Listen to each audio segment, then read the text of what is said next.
Welcome to Department of Collegiate and Technical Education, subject Applied Thermal Engineering, Unit 3rd, Steam Nozzle. So this is the third session for 5th semester Diploma in Mechanical Engineering students.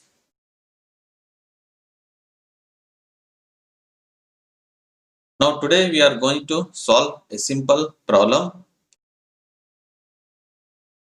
based on the steam nozzle. So here the given problem is dry saturated steam at a pressure of 8 bar expand through a convergent divergent nozzle when the discharge pressure is 1.5, that is 1.5 bar, with the expansion index N is 1.135. Then find the ratio of cross-sectional area of exit to that at throat for a frictionless adiabatic flow when the discharge is maximum. So this is your given problem. Here the initial pressure is given 8 bar, and when it is discharged through the nozzle, that pressure is 1.5 bar. The steam is the dry saturated one, and the index value, that is expansion index, is 1.135. So these are the three values are given. Then find the ratio of cross-sectional area. Ratio of cross-sectional area from exit to throat, which means the value of A3 and A2 value, that is ratio of A3 by A2 you have to find. So A3 is for the area at the exit, A2 is the area at the throat. So ratio of this you have to calculate. Now note down the given values. The given values are the initial pressure value. The initial pressure value, the P1 is 8 bar is given here. The 8 bar is given. When it is discharged, pressure is 1.5 bar, and the index value N is 1.135. So once if you know the index value 1.135, then we know the critical pressure ratio when it is a dry saturated. When it is a dry saturated, the critical pressure ratio is P2 by P1 is equal to. This is the formula for the dry saturated steam for critical pressure ratio. So it is P2 by P1 is equal to 0.577. So here the P1 value is, we know, 8 bar. You substitute here, take cross multiplication. Therefore, the P2 is equal to 0.577 into P1. Now substitute the value of 8 into 0.577. You will get the 4.616 bar. This is the pressure at the throat. P2 value is 4.616 bar.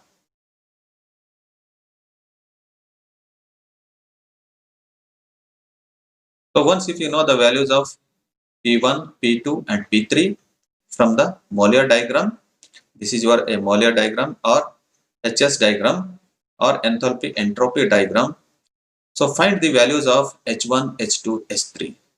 So how to find the value of H1, H2, H3 and also the values of dryness fraction H2, X2 and X3 from the Mollier diagram. With the help of this Mollier diagram, find out the values of H1, H2, H3 and also dryness fraction of X2 and X3. So this is your Mollier diagram. So you are marking A, B and C. So how to mark the point A and B and C? First of all, first you mark the point A. So these are the pressure line P1, P2 and P3. So P1 is 8 bar, P2 is 4.6 bar and P3 is 1.5 bar. First you mark the point A. So how to mark the point A means we know the value of P1 is 8 bar. So from this Mollier diagram, you read the 8 bar pressure line, that is P1 line, and where this pressure line which meets the saturation line.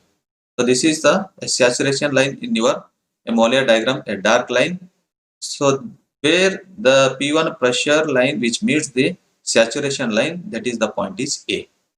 Then you draw a horizontal toward this line, enthalpy side, then mark the point is H1. Then once if you know the value of A, just you draw a vertical line. Draw a vertical line. Then P2 value. The P2 pressure line is 4.6 bar. So with reference to 4.6 bar, you meet this pressure line, this P2 line, where which meets this vertical line. So that is the point is B. That is the point is B. Similarly, the P3 value, that is 1.5 bar, this pressure line where which meets this vertical line. So important one is the pressure line where which meets this vertical line, that is the point is B, and that is the point is C. So once if you know the B point, that's the value of H2. With corresponding to this enthalpy side, note down the value of H2, and when we know the value of C, this is the value of H3. So here also you have to note down the values of enthalpy values, that is H1 with reference to this is we will get 2775 kilojoules per kg, and H2 is 2650 kilojoules per kg, and this H3 is 2465 kilojoules per kg.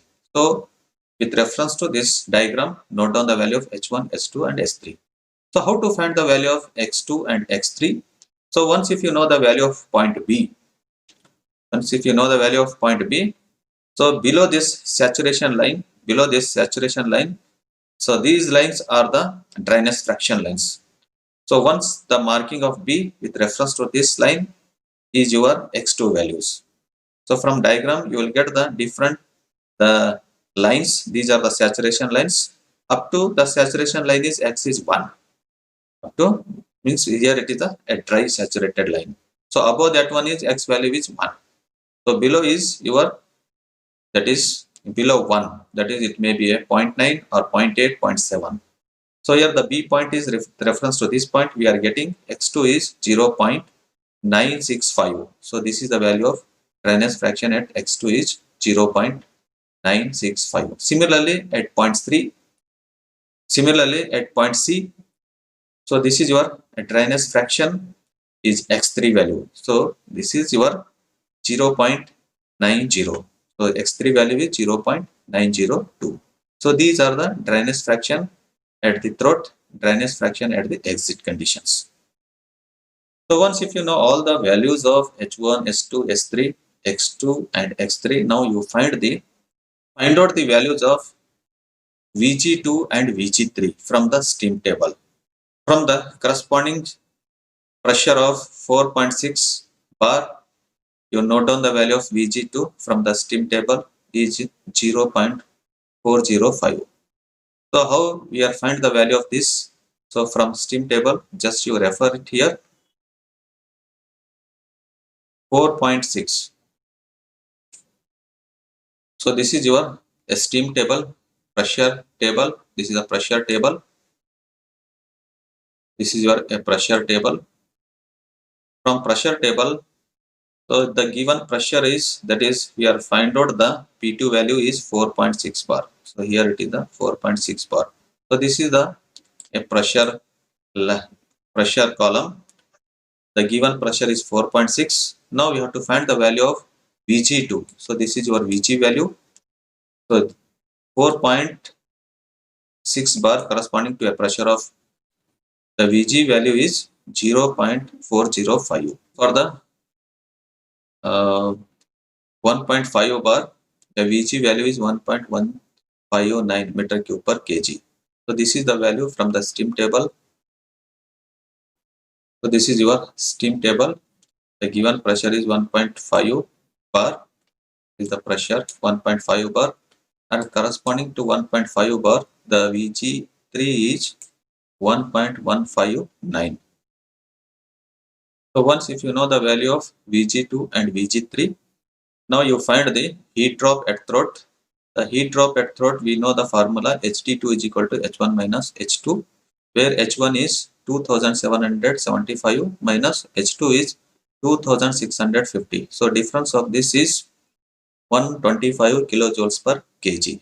So this is the heat drop at throat. Find the velocity at throat V2 is equal to 44.72 the root of HD2 where 44.72 the root of HD2 is 125. So after calculation of this, you will get the 500 meter per second. So we know the value of HD2 and V2.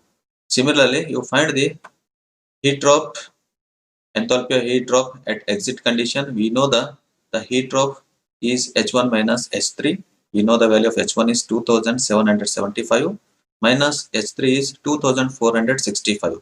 Make a difference, you will get the 310 kilojoules per kg. Similarly, you find the velocity at exit V3 is equal to 44.72, the root of HD3. That is, you have substituted the value 310 here. So after calculation of this, you will get the 787.4 meter per second. So here we are calculated HD3 and V3. That is, HD3 is 310 and V3 is 787.4 meter per second. So once if you know these things, now you calculate the maximum discharge condition. So this is the formula, and it is the discharging from throat to exit condition, so which is equal to throat condition to exit condition, A2 V2 divided by X2 Vg2 is equal to A3 V3 divided by X3 Vg3. Now you take the ratio of A3 by A2. So A3 is area at the exit condition, A2 is the area at the throat condition. Take rearranging of this or just cross multiplication of this. We know all the values.